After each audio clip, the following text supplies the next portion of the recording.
Thanks for joining us from the Ohio AgNet Voice You Know with the News You Trust studio, sponsored by BASF, where you can count on the trusted performance of Levo seed treatment to protect your soybean crop.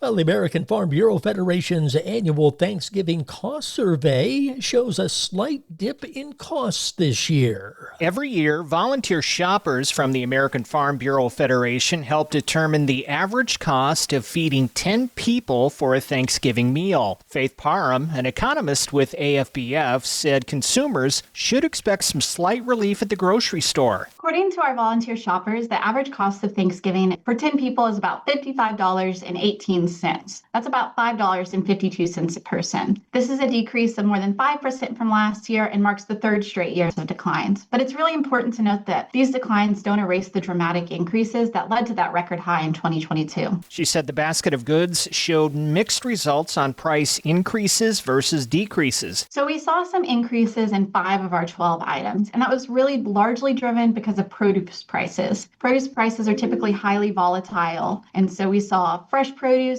like sweet potatoes and veggie trays increase. Half of our ingredients this year did decrease, the biggest one being turkey. So turkey is down 16%, and that's largely because the price of a frozen bird has fallen. You can learn more at fb.org/news. Chad Smith, Washington.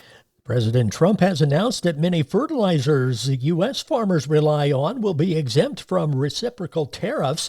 The Fertilizer Institute says it's extremely good news for the industry. TFI President and CEO Corey Rosenbusch said that while the U.S. has robust domestic fertilizer manufacturing and production, it is a net fertilizer importer and relies on both domestic production and imports during the busy spring planting and fall application periods. So what are some of the findings from the USDA's first crop progress report since late September? Catching up on crop progress. The first USDA crop progress report since late September. USDA meteorologist Brad Rippey says among the highlights, the corn harvest number for November 16 showing 91% of the U.S. acreage harvested on that date. That is 3 percentage points behind the 5-year average of 94%. A little further behind last year at this time when 98% of the crop had been harvested. With only Nebraska and North Dakota behind in harvest due to delayed crop development. Soybeans on the harvest progress, 95% nationally is the number. 5-year average, 96% harvested. Last year at this time, 98%.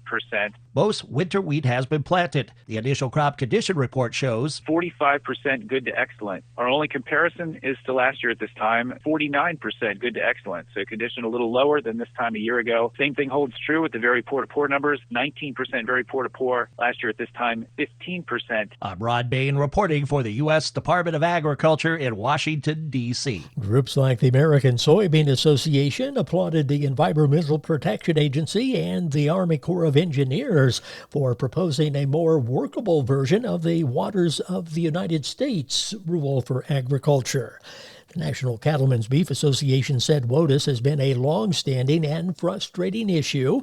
The National Association of State Departments of Agriculture said the federal government has recognized the state's expertise in managing and protecting local lands and resources. And data from the Association of Equipment Manufacturers says U.S. sales of agricultural tractors dropped 19% in October 2025 compared to 2024. Combine sales decreased 27% during the same time frame. The biggest drop in U.S. tractor sales was in the four-wheel drive segment, which fell to 316 units sold in October 2025 compared to the same month last year. The markets are next. Nearly 90% of farmers say that financial worries, constantly changing market conditions, and other uncontrollable variables take a toll on their mental well-being. Add in the weather and family dynamics, well, it's a lot to handle alone. But did you know farmers and their families can receive free confidential services from licensed professionals? Support is available 24/7 to help with the challenges you face. Look for Farm Family Wellness Alliance under the Resources tab at farmfoundation.org. Take care of yourself. Your well-being matters. Joey from Vermont, a farmer trying to get through the winter. Adriana from South Carolina, a single mother living paycheck to paycheck. Liam from Ohio, an injured father struggling to provide for his family. Hi, I'm Shanola Hampton, and I support the Feeding America network of food banks because they help provide over 6 billion meals to people in need each year. Learn more at feedingamerica.org. The market's brought to you by Seed Consultants, simply better performance, online at seedconsultants.com. At the Board of Trade, December corn 429 3/4, down 7. March corn 441 1/2, down 8. January beans 1136 1/4, down 17 1/4. March soybeans 1144 1/2, down 15 3/4. December wheat 536 3/4, down 9 3/4. At the Mercantile Exchange, December cattle $216.30, down $3.72. December hogs $78.85, up 95 cents. January feeder cattle $321.45, down $4.60. This is the Ohio AgNet.